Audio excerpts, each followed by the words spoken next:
Don't necessarily have anything particular to talk about, but I did have the opportunity through Audrey. I was just recently on her show.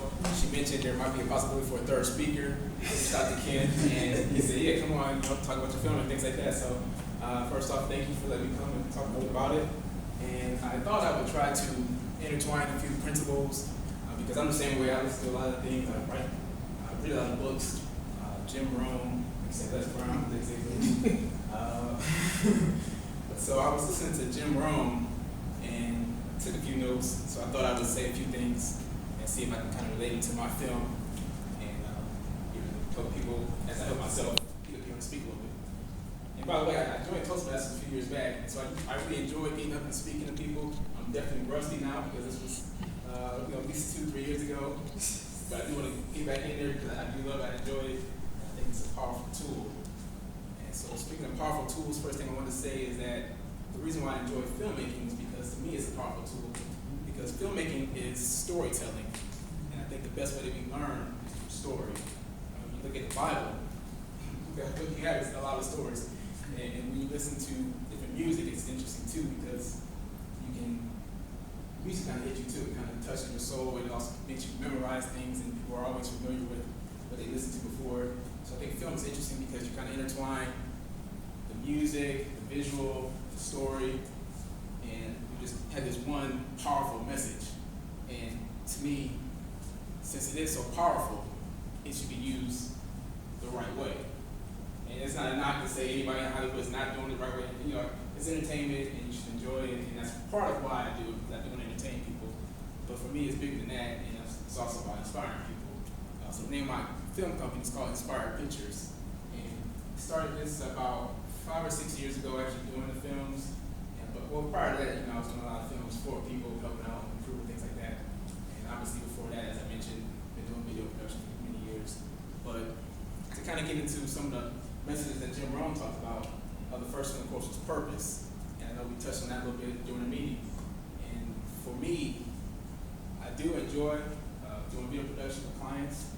My company for videos is Serlo Media, and I created that because Serlo is an abbreviation for to serve with love. So I definitely enjoy serving clients, but more than that, I enjoy creating stories and inspiring people, motivating people, and helping them become better.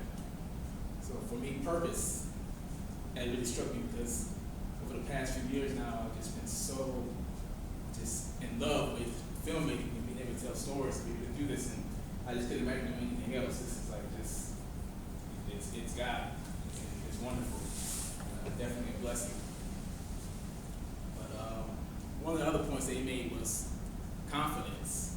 And the confidence part was good because he was saying that confidence really comes from being prepared. It comes from knowing your craft or knowing what you are looking to do. Obviously, the more you prepare yourself, the more disciplined you are, and that just makes you a more confident person. I thought that was an excellent point. Enthusiasm was another point he made, and I think that's interesting because I know I read a lot of books about sales and things like that as well, and I think that is like so true that the more enthusiastic you are about your product and about yourself, the more people are going to be enthusiastic about you as well and purchase your product. I thought enthusiasm was excellent, and like I said, for me, to relate it back to the films, it is truly exciting, truly intense. And I have a crew now I work with, and that's another point I want to jump off something a little bit because the teamwork and things we talked about before. I have a crew I'm working with right now on the project, and this is definitely a team sport. You just cannot make a film by yourself. It's not possible. If you watch a Hollywood movie, you see all those credits at the end, and there's like thousands of these people. They're not there just for the sake of being there. I mean, this film took a lot of work, it took a lot of people, and that's just part of the process. Really, when you make a film, it's almost like you're creating. And that's another reason why I love it so much because it's like you're a creator, and I feel like we all are creators in a sense because we're made in the image of God. And so, as far as making a film, it's like you're making reality. You are creating a story that is people. I mean, we are in this story. We take some people, we take a message, and it's true to life. It's reality. So I just think that's so amazing to be able to actually truly create. I mean, You create when you do music, you create when you do art, but you're actually creating life in a way with film. One thing you mentioned too was character, and I don't remember exactly what he said, but I know I've heard a lot of people say with character, it's more so about how you are behind closed doors. You know, you have that the image you want to try to portray and things like that from the front, things, but your true character is how you are when no one's watching. That's right. Are you eating cookies even though you're on a diet? Type of thing. Ouch. What are you really doing? It could be a fox. Beating your wife that you get up here and you talk about, marriage or this and that, so character is definitely big. That's a big point. And I think it goes a long way. Another point kind of transition into that is self-discipline. I said that about the cookie thing because that's true as far as the confidence standpoint and just as far as accomplishing your goals. I think that was an excellent point you were making before about that. Really, it's kind of part of that whole why, or you say you want to lose weight, but then you don't lose the weight, and a lot of that just comes down to self-discipline. Are you willing to get up every morning and go to the gym, work on that treadmill, or are you just gonna say, I'm gonna forget, maybe tomorrow. Self-discipline will definitely separate people that are successful to those who are not successful. And the last one is the last one I was gonna talk about. It's kind of knock on me because it's preparation, and like I say, I'm not prepared to do this speech right now. So shame on me. But what I can say is though, with preparation, filmmaking is huge when it comes to preparation. I wrote this script for a film called Collision. We spoke, like I said, with Audrey about it on her show, and it took several months to make the script. But once the script was done, that was far from the end of the process.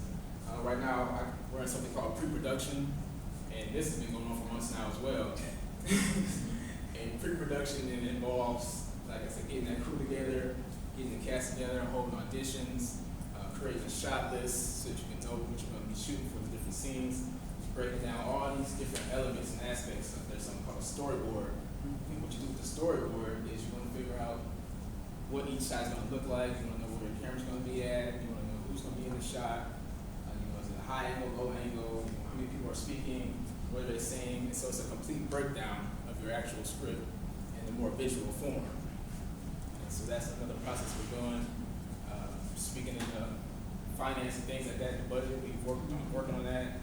We went through the Indiegogo process, but we also had some outside people that donated as well to the project and things, and looking at some investors and stuff, because you do need to know how much your budget's going to be. You're going to figure out what kind of plan you're going to have for action and how you're going to be able to create this film and what's going to really take, and just how much effort and money is going to put into it to make it reality. That's pretty much for that, but I just want to mention that I have been doing the films for a while now. The previous film I did before was called Never the Stranger, and this was a film that's more a spiritual film dealing with fatherhood issues, and we're actually been showing it at a lot of different places, like the Fatherhood Initiative, getting ready to show it at elementary school actually this Friday. And so it's been kind of all over the city and things, just kind of showing it to young kids, older kids. The main star in the movie, he's actually a little older. He's kind of like that teenage age, and so that's what the film is really for. But through some of the guys that I've talked to through the Fatherhood Initiative, they thought it might be good to show this to young kids as well. But like I say, I've just been doing films about 5 or 6 years now, and just enjoying every minute of it, and I'm very thankful for this opportunity. Thank you. Anybody have any questions? Do you sell your films? How do they? Yeah, some of the Never Strangers will sell through online. This next one will be for sale. But it'll also, since it's bigger, this next film is a feature film. It's going to be about an hour and a half long. The other films I've done in the past have all been short films. So this film will be, looking for a small theatrical release, Netflix, things like that. It's great to have a really group.